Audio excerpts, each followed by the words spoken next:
اپنے شیخ سے ہم نے سنی تھی یہ بات، حضرت مولانا مسیح اللہ خان صاحب رحمۃ اللہ علیہ سے، کہ دو فرشتے اپنی اپنی ڈیوٹی انجام دے کر واپس جا رہے تھے، آپس میں ملاقات ہوئی۔ ایک نے دوسرے سے پوچھا کیا کر کے آ رہے ہو؟ کہا کہ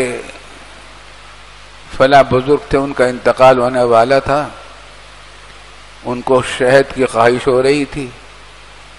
مجھے حکم ہوا کہ اس کی شہد کی شیشی الٹ دو تاکہ شہد ان کو نہ مل سکے، یہ کام کر کے آ رہا۔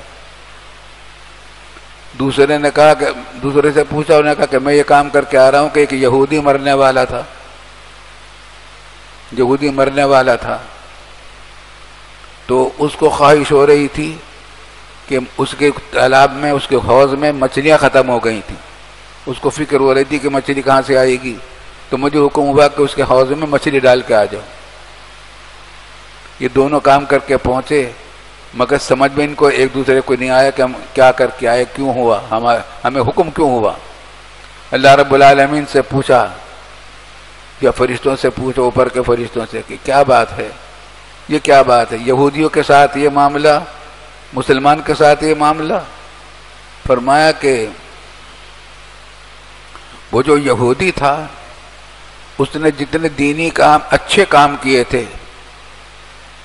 خلق خدا کی راحت پہنچائی تھی، کوئی اچھا کام کیا تھا، دونوں کچھ فائدہ پہنچایا تھا لوگوں کو،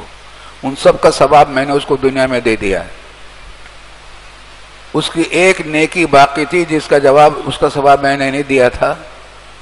وہ مجھے دینا تھا، تو وہ میں نے اس کو اس کی مچھلی دے کر حساب بے باک کر دیا۔ اب جب میرے پاس آئے گا تو سوائے عذاب کے میرے پاس کچھ نہیں ہوگا اس کے پاس۔ اور وہ جو ایک مسلمان بزرگ تھے، عالم آدمی تھے یا دیندار تھے،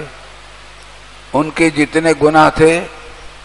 وہ سب انہوں نے خوب عبادتیں کر رکھی تھیں،